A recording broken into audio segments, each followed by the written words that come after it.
Olá, eu sou o Guilherme do Arte da Fortuna e nesse vídeo eu quero responder uma pergunta que muitas pessoas têm me feito, que é onde investir em 2017. Na verdade, todo ano é assim, as pessoas têm essa dúvida sobre o que vai acontecer com a economia, com a política e com os investimentos aqui no Brasil. E eu estou falando isso baseado em uma pesquisa que eu fiz sobre a opinião de vários analistas do mercado. Eu vou postar alguns links aqui embaixo, posso fazer isso, para que vocês tenham essa referência. E a ideia é a seguinte, né? No mundo, olhando para a política internacional, está tendo uma tendência de desglobalização, né? Então, o Trump foi eleito e ele tem um discurso mais olhando para o mercado interno e valorizando a mão de obra americana, a indústria americana, etc. e tal. E isso é um pouco anti-comércio internacional. E também teve o caso do Brexit, na Inglaterra no ano passado, no plebiscito que votou pela saída da Inglaterra da União Europeia. Tá? Então, tudo isso tem um certo impacto na economia global, mas aqui no Brasil, como até eu falei no outro vídeo que eu fiz sobre o Donald Trump, a economia ela é muito fechada. Tá? Então, o Brasil tem uma participação ínfima no mercado financeiro global, tem uma participação muito pequena no mercado, no comércio internacional. Então, tem um impacto, mas não é tão grande assim. Tá? E na política interna, a gente também, na verdade, tanto internacional quanto doméstico, a economia, esse ano, 2017, está muito baseada pela política. Tá? Então, está dependendo muito da política, ninguém sabe o que o Trump vai fazer, e aqui no Brasil também não é diferente. Então, o grande evento aí que está para acontecer talvez no primeiro semestre é a reforma da Previdência, que tem uma grande discussão, ninguém sabe se vai, se não vai, etc. Também depende da aprovação do Congresso.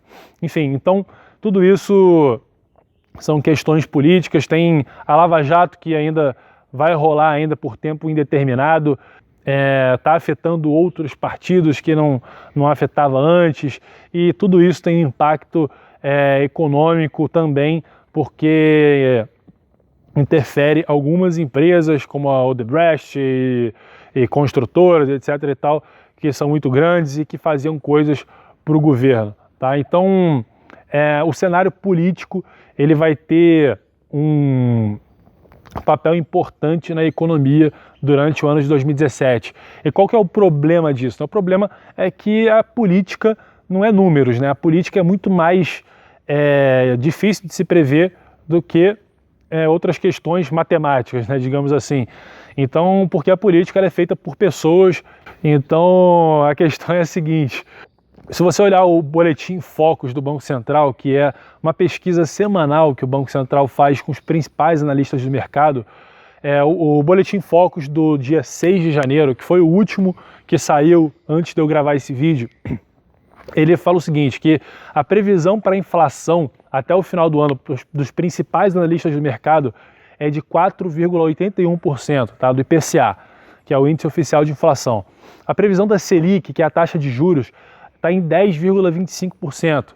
E a previsão do PIB está em 0,5% de crescimento, 0,5% positivo.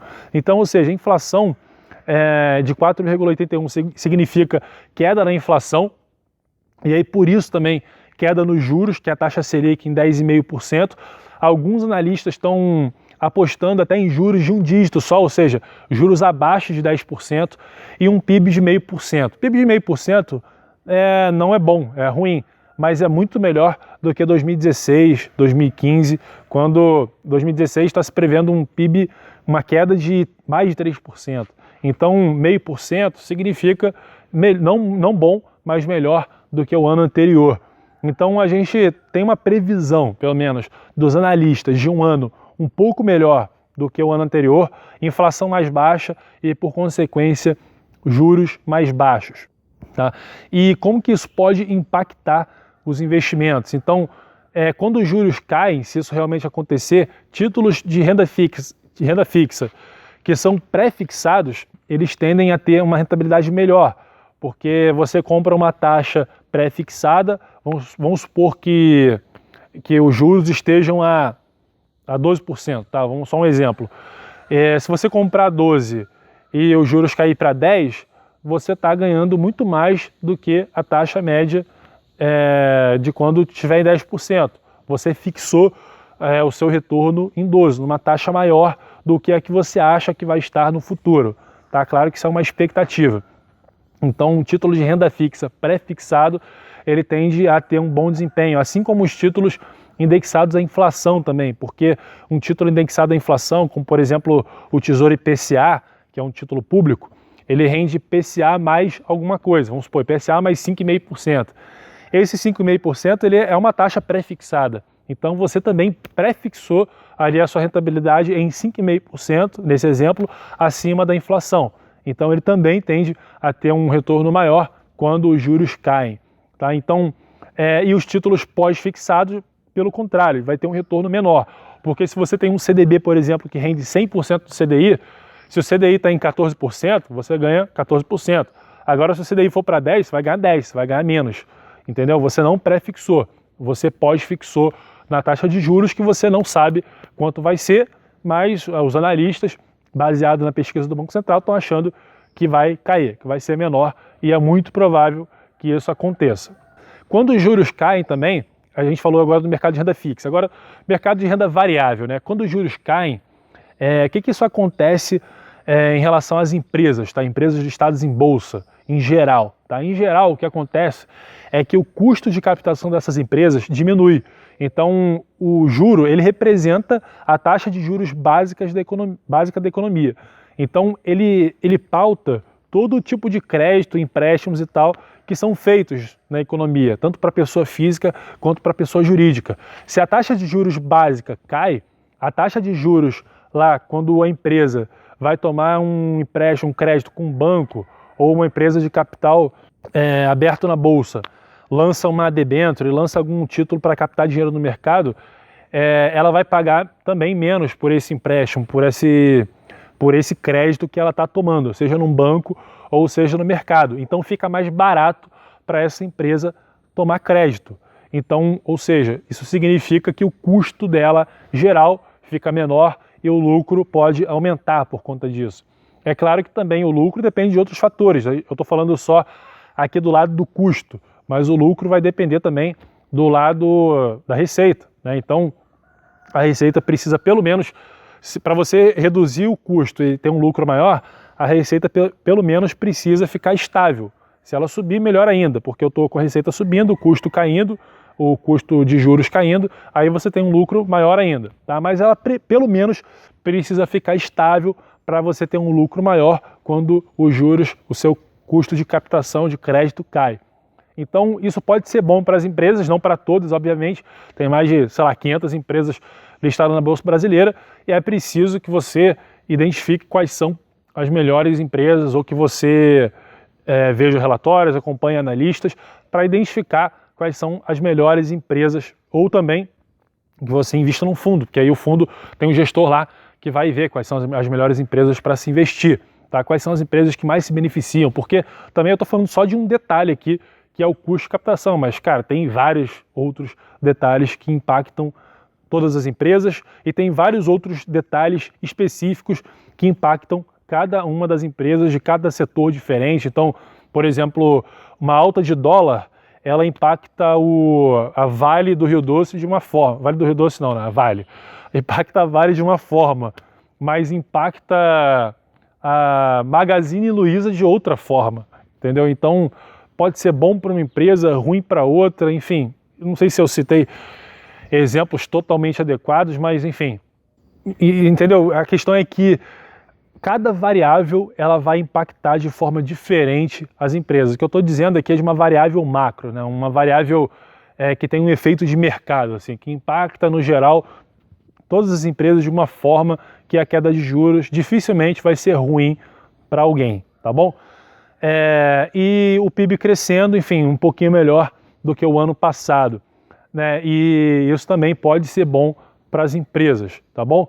Mas tem outro detalhe que é o seguinte: o desemprego ainda não mostrou o sinal de recuperação, tá? Ainda tem demissões acontecendo e é provável que ainda tenham demissões para acontecer. Então, o índice de desemprego ainda não mostrou sinais de recuperação. Então, é preciso também que o índice de desemprego caia para que tenha mais pessoas empregadas, com mais dinheiro para poder consumir e fazer a roda da economia girar, tá bom? E melhorar a atividade econômica. Isso também é importante ao outro lado da moeda. Esse é o lado que aumenta a receita das empresas, né, obviamente. Você pode também observar alguns fundos, né? Fundos multimercados, por exemplo. Tem fundos multimercado, tem uma categoria de fundo multimercado que são os fundos macro, né? Que são fundos que eles montam uma tese, o gestor, né? A equipe de gestão monta uma tese econômica, ou seja, o que é uma tese econômica? É o que eles acham que vai acontecer com a economia e, baseado nessa tese, eles estruturam operações em diversos mercados, né? Em bolsa, renda fixa, dólar, juros e etc. E assim por diante. Então, claro que esse é só um tipo de fundo multimercado. O mais importante em relação a tudo isso é você ter uma ideia, entender o que pode acontecer, para onde, o que os analistas estão achando por aí, e você precisa encaixar tudo isso dentro da sua estratégia, tá? Então, o que é mais importante do que qualquer coisa? São os seus objetivos e o seu perfil. Por que os objetivos? Porque o objetivo ele vai determinar qual é o prazo do seu investimento, né? Pô, você está investindo para quê? Para fazer uma viagem daqui a um ano?